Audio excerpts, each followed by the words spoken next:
This is a special edition of Nevada Newsmakers with host Sam Shad, a no-holds-barred political forum. Now, from the Nevada Newsmakers broadcast headquarters, here is Sam Shad. And we go to Washington, D.C. with Randi Thompson and I talking to United States Senator John Ensign on this auspicious day. Last night, the President of the United States nominated Judge John G. Roberts, a veteran of 39 arguments before the Supreme Court, to replace Sandra Day O'Connor on the Supreme Court. Senator, what do you know about this judge?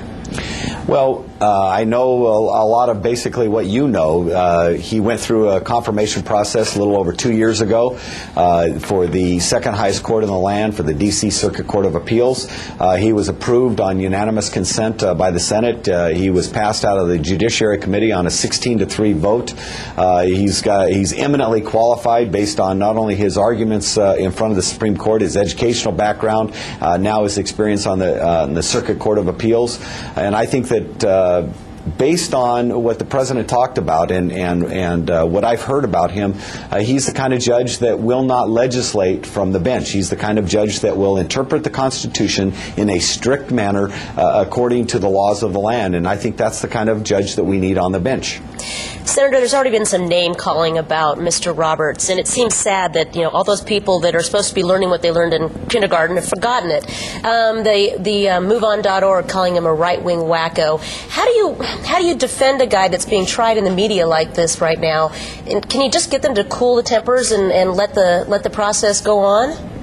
Well, I think a lot of the organizations that are out there bad-mouthing John Roberts before they know that much about him are their own worst enemy. I think that they're making our case for us. Ruth Bader Ginsburg was an extreme, liberal. She was the head of the ACLU, and if you read some of her writings, it's obviously not something that I agree with, but yet she was eminently qualified to be on the Supreme Court, and President Clinton put her forward with those qualifications, even though that a lot of people didn't agree with her. President Clinton won the election, and part of winning elections is getting the kinds of philosophy and judges that you want on the courts. And President Bush has now put forward somebody who has similar philosophies that he has. This person is eminently qualified, and this person deserves to be confirmed. Were you pleased that John McCain this morning was coming out in favor of this nomination?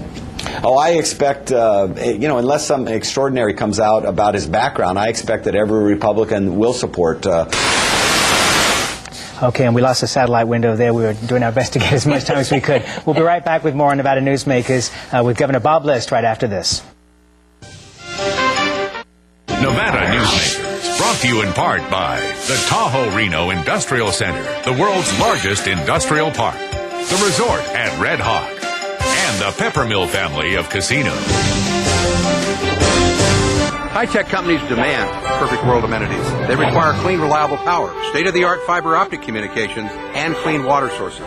In a perfect world, companies would have immediate access to rail and interstate freeways. There would be 4-lane expressways that shorten shipping times and provide convenient commute routes for valued employees. Well, the future is now, and it's here. Welcome to the Tahoe Reno Industrial Center, the largest industrial park in the world, building economic prosperity for Nevadans.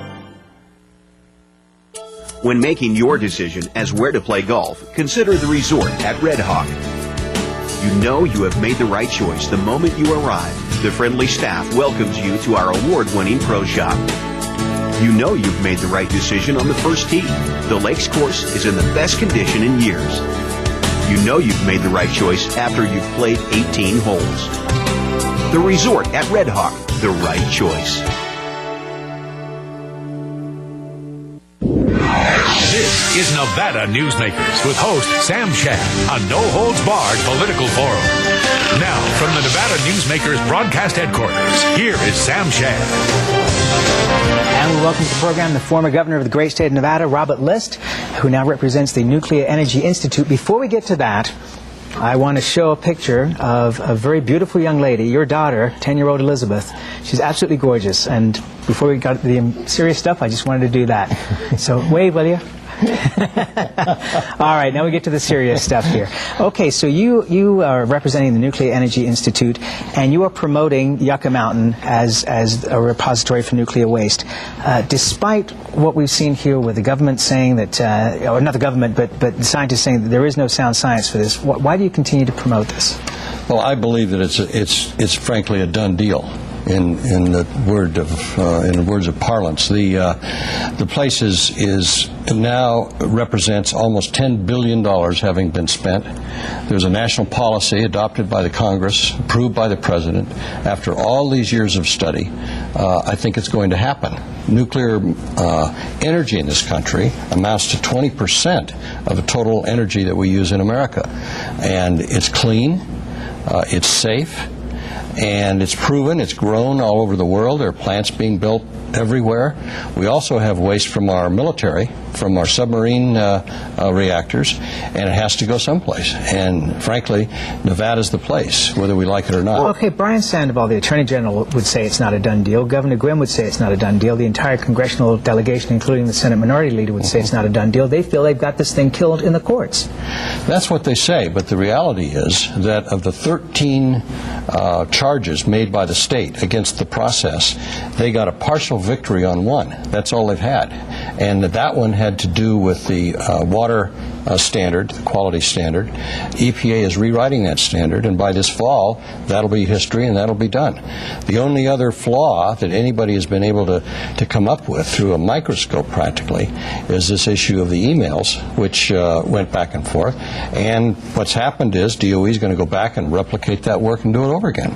So, you know, frankly, this project is going to happen, and it can be a very good thing for Nevada. It's a $60 billion project, bigger than Hoover Dam and the Panama Canal combined. And so the money being spent in Nevada can give a whole new wave of science and research having to do with energy of all types, and we ought to take advantage of it, Sam. That's my belief.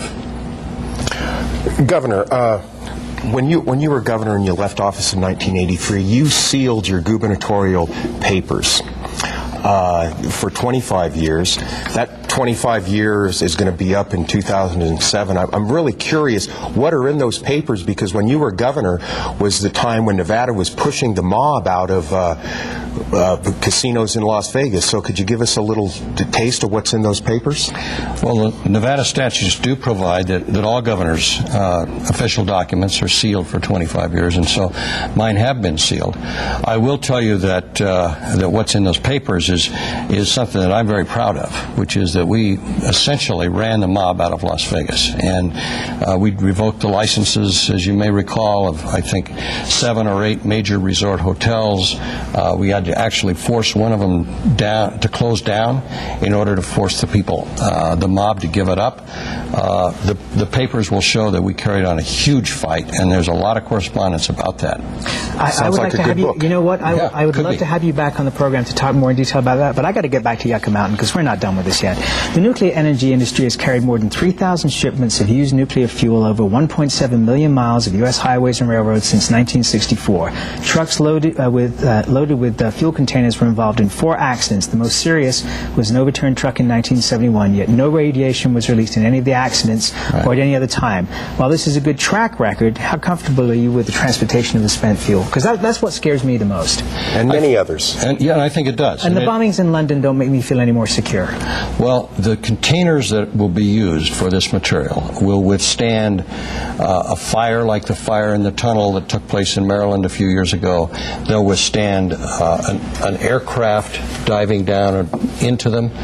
They'll withstand virtually every kind of impact in heat or condition or water. And the reality is that they have transported over 3,000 miles very safely. The reality is that in Reno today, you can drive down Interstate 80 or go over on the railroad tracks. There are huge shipments of chlorine and all kinds of very dangerous substances that have literally infinitesimal protection compared to what nuclear waste has. And so I'm very comfortable that they've solved it. Well, transported all over the world. It's that's kind of like saying 2 wrongs, don't make a right here. I mean, just because chlorine gas is not being protected the way it should be, and I agree with you, but a bomb attached to a cask, couldn't that cause serious problems? I don't believe it could. I believe that there'll be security, there'll be protection, and the reality is you have to give up a little bit of something every time you make an advancement in this world. I mean, should we continue to rely on other nations as a country where our energy independence has become so important to all of us? We're at war in the Middle East over energy issues, largely or to some extent, and have been. Here's an opportunity to help advance our energy independence. All right, you know what? This was supposed to be a one-segment interview. I'm turning it into a two-segment interview. We're going to take a break. We'll come back more with the governor right after this. For a videotape copy of any Nevada Newsmakers program, call 775-857-2244. The tapes are $20 each, including shipping. My family started this business 27 years ago. We work hard to serve our customers and our community. But it's getting harder and harder to keep the doors open. For example, our workers' comp is going through the roof. Isn't anyone on my side anymore? The Retail Association of Nevada is. If you're a small business owner, we can cut your workers' comp by up to 50%, lobby for your interests, and keep you informed. Put us to work today.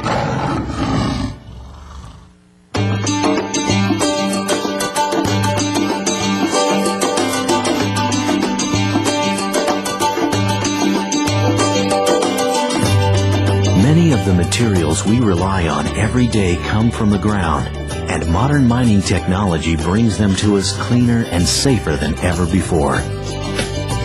To learn more about America's natural resources, visit nma.org, the National Mining Association. And now, back to Nevada Newsmakers with Sam Shad. Back on Nevada Newsmakers with former Governor Robert List, who represents the Nuclear Energy Institute, who are in favor of the nuclear waste site at Yucca Mountain.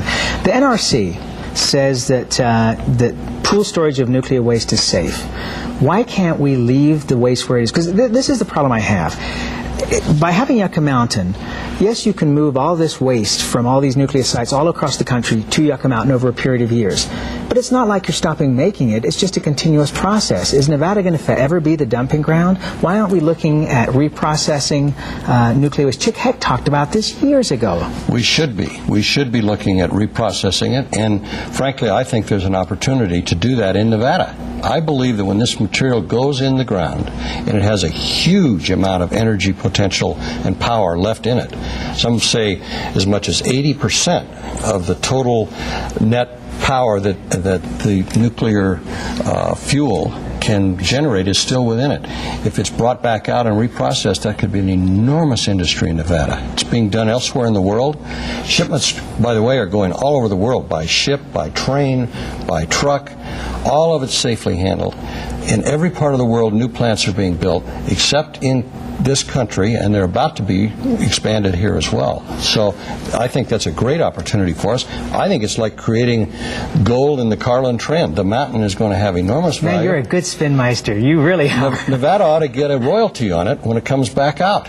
It could be a huge enhancement for our budgets, local and statewide. Governor, if you were still the governor of the state and had this attitude, do you think you could be reelected? I think so. There's an interesting fact that comes out of the polling on this. Most people don't want it.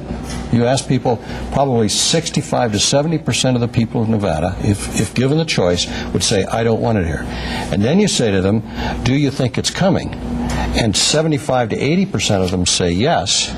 And then you ask them, should we begin negotiating for benefits? And almost 90% say yes. So I think it's time we turned the corner, took a constructive approach to it, and stepped up to the table and began to get some side benefits and opportunities out of it. Okay, and the counter-argument to that is that once you say, let's negotiate, you're saying you're going to take it.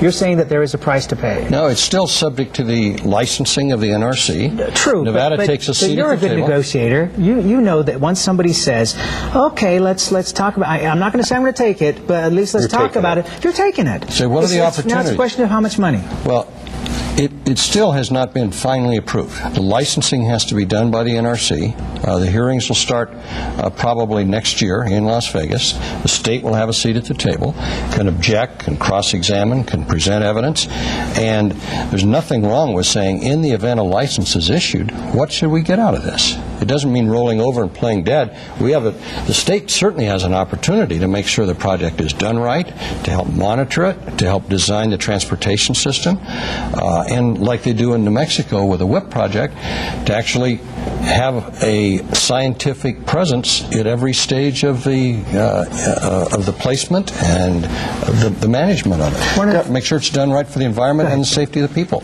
Governor, you mentioned the WIP project in New Mexico. According to testimony before the Nevada legislature, New Mexico also tried to negotiate with the federal government on that, and they ended up negotiating, and what they ended up negotiating for never came through because different people, as you know, the federal government is kind of liquid. People that move in, move out, and they never got what they bargained for. I don't know who gave that testimony, but I can tell you that they have gotten hundreds of millions of dollars worth of benefits. I have a written list that shows everything they were promised and everything they got, and they actually got more than they were promised. Would you make that available to us? Absolutely. I would love to see that. Yes. One last thing, and we've got about a minute and a half left. There is a positive side to this story. For example, Nye County has received significant monies based upon this project. I think somewhere in the order at this point of about $80 million that they've got in trust funds. What are the other kinds of, and they would like to see this project because they want to see that railroad come into central Nevada because it would give them a chance for increase in business. And our university system, a little known fact, has received over $100 million in grants. DRI, for example, is participating in the hydrological studies at the site. So the state really has a lot of participation, has gotten a lot of benefits. Other counties have gotten money. The local counties have gotten well over, I think, $150 to $200 million to help study and analyze and participate to the extent that they protect their people and protect their environment. And that's as it should be. Well, we thank you so much for being here today. I've never stopped the show in the middle and said we're going to extend a guest, but we're going to bump the other person we had on today and put him on at a later date. But thank you so much for being here. I would love to have you come back and talk more about the mafia stuff. Okay? I'd love to do it. Okay, former Governor Robert List. We'll be right back on Nevada Newsmakers after this. This is Nevada Newsmakers. For more than a decade, the Southern Nevada Water Authority has been helping the community embrace conservation as a way of life. That includes replacing more than 50 million square feet of grass with water-smart landscaping. During the worst drought on record, watering restrictions and tough landscaping codes have reduced the community's water use by billions of gallons, even as thousands of new residents were moving into Nevada. That's smart water management, and that's our promise to Nevada. When making your decision as where to play golf, consider the resort at Red Hawk. You know you have made the right choice the moment you arrive. The friendly staff welcomes you to our award-winning pro shop. You know you've made the right decision on the first tee. The Lakes course is in the best condition in years. You know you've made the right choice after you've played 18 holes. The resort at Red Hawk, the right choice. And now, back to Nevada Newsmakers with Sam Shad. And we welcome to the program on our Power Pundit panel today, Ty Cobb, former Special Assistant to President Reagan, Scott Bensing, Chief of Staff to Senator John Ensign, and Larry Matheis, Executive Director of the Nevada State Medical Association. Welcome to all of you. Now, Scott, you've been on me for so long about that I quote from the New York Times, and I'm not quoting from the Wall Street Journal. So in your honor today, I just want you to know that I did purchase the Wall Street Journal because I wanted to get the Wall Street Journal's take on John Roberts, who has been nominated for the Supreme Court. Unfortunately, unlike the New York Times, they went to bed before they knew who the nominee was. So thanks for the advice. It's a good experiment, though. The fact that you're now reading the Journal, I'm sure, will be seen in ratings in the absolutely. But I do want to thank you for pushing me in that direction. Okay, let's get serious and talk about this nomination. Pretty much a complete surprise to just about everybody, right, Scott? I don't know that it was a complete surprise. There were some rumors earlier in the day that it was Judge Clement from the Fifth Circuit, which were obviously proved not to be. But Judge Roberts has always been on the short list of a dozen or so nominees because of his qualifications. So I don't know if it was a surprise, but I think universally everybody acknowledges that if there's anybody who's ever been qualified to be in the Supreme Court based on their background and integrity, it's John Roberts. You know, Ty, I've said on this program before that Senator McCain seems to have taken over the leadership of the Senate with the Gang of 14, and this morning he was quite plainly saying that he was in support of this nominee and didn't see it as being a problem for confirmation. Would you agree with that? Sam, Judge Roberts is going to sail through with enormous backing. He'll have all the Republicans supporting him and most of the Democrats. He's on good terms with Democrats and Republicans in Washington. He's highly respected, as Scott said. He flew through Harvard Law School and Harvard undergrad in 3 years, has an excellent record on the court. There's not going to be any problems. Certainly Ted Kennedy is going to demand that we know what John Roberts is going to do about affirmative action and choice and school prayer. But I think this confirmation will only serve to further marginalize Kennedy and highlight Judge Roberts' qualifications. You know, Larry, it was interesting. Even the New York Times this morning took no position on this and just said, like Senator Reid did, that we wanted to talk to him and find out what his thoughts are and go from there. It's a brilliant political coup. Right. This is the seat that changes this court into the court that validates the Republican Revolution of the last decade. And the president is going to get 1 or 2 additional Supreme Court choices in the next year or so, and I think that will simply further strengthen it. It's a move on which only those that mostly the interest groups that have put together these huge war chests to fight whoever is nominated are going to use this more for getting some moments on the TV and of course fundraising. Yeah, but I think I agree with Ty that it's going to be in the end a fairly decisive vote.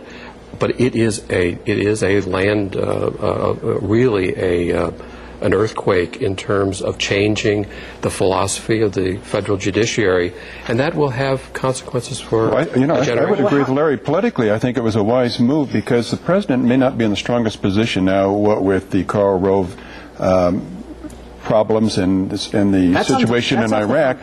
Now, if he would have chosen a Janice Brown or somebody, it would have been a very difficult fight, even Gonzalez. But picking John Roberts, and who is equally conservative and probably will be an influential voice in the court for a number of years. As Larry said, this completely changes the makeup. Okay, so how does she compare? Oh, how does he rather compare with Sandra Day O'Connor, for example? Yeah, they're both conservative, but he is, I think, a much more philosophically oriented, ideologically oriented conservative than she was. I think she was a more pragmatic conservative that would. I mean, she was. Often the deciding vote on very complex questions. She was more comfortable on issues dealing with business and individual freedoms and things like that, and was hard to put, except that I think she believed in once the Supreme Court made a decision that she wasn't going to be on the side of changing those fundamental decisions. I'm not sure that that's going to be the case here, where there's a fundamental disagreement that the court at some point made a decision with which this judge would disagree. I think he would join those other justices who have shown that they would like to set new precedents. One of the key issues that keeps coming up is this legislating from the bench. And, President Bush said it, even Senator Ensign today said that this is a man that won't legislate from the bench. Is this a partisan issue, in your opinion, Scott, or are there really concerns on both sides of the aisle of legislation coming from the bench? I can't imagine it should be a partisan issue. I think that's what the Constitution set up and expected from our judiciary in a equal but separate base of power, that they not be usurping the powers that Congress has. There are a number of examples that we can point to that should cause us all some concern. Whether right or wrong, Congress or the legislature or whatever legislative body it is ought to be making those decisions. And whether we like them or not, at least we have a direct say in how that happens. For judges that are appointed for a lifetime, we're not appointing them because they have a certain political philosophy. We're appointing them, is my hope, that we will appoint them because they have a certain judicial philosophy, and that is to abide by precedent, the Constitution, the law and the intent of Congress in making the law. But these were some of the oldest fights in the Republic. Mm-hmm. I mean, the administrations tore apart old friendships. John Adams and Thomas Jefferson broke on exactly this issue. Mm-hmm. And the Constitution didn't envision quite the separation and quite the status of the court. That was really invented by John Marshall, who was Jefferson's cousin, because he despised Jefferson, and this was an easy way to get back at him. And so he creates judicial review, which was not in the Constitution. I mean, that was the first invention of law by the courts. So I think there's a long history of this. To one degree or another, all judges are politicians in robes, and they're part of the Maine. I think right now that Maine has moved in a direction that's being confirmed by Roberts going on the court. Okay, last quick question. The first thing that came over my email after the first news alerts were a fundraising letter from Planned Parenthood. On both the right and the left, we're going to see this used as a massive way, right, Scott, of fundraising? They've been mobilizing, but both on the right and the left have been mobilizing for some time. All the fights we've had over, in my estimation, the fights we've had over appellate court judges have all been about gearing up. It was all batting practice for a Supreme Court vacancy. And that's where we got to leave it. We'll be right back on Nevada Newsmakers after this. Thanks, guys. Nevada Newsmakers, brought to you in part by the Tahoe Reno Industrial Center, the world's largest industrial park, the resort at Red Hawk, and the Peppermill family of casinos. Here at the Tahoe Reno Industrial Center, water resources come from fresh, clean groundwater, approved by state permits. The water is pumped from wells to million-gallon storage tanks and then distributed to TRI companies. Another amenity is our investment in a state-of-the-art wastewater treatment plant. This disposal system converts waste to clean water for industrial applications. Welcome to the Tahoe Reno Industrial Center, the largest industrial park in the world, building economic prosperity for Nevada. South Reno's hotspot for food, fun, and friends is the Tamarack Junction. Enjoy great food 24 hours a day in the Dining Car Restaurant. For a quick bite and the best sandwiches in town, it's the Whistle Stop Deli. And for the best appetizers and menu selections and a large variety of cocktails, beers, and martinis, it's Sully's Sports Bar, Grill, and Nightclub. The Tamarack Junction is your junction for fun. South Virginia and Amani Ranch Parkway. My family started this business 27 years ago. We work hard to serve our customers and our community. But it's getting harder and harder to keep the doors open. For example, our workers' comp is going through the roof. Isn't anyone on my side anymore? The Retail Association of Nevada is. If you're a small business owner, we can cut your workers' comp by up to 50%, lobby for your interests, and keep you informed. Put us to work today.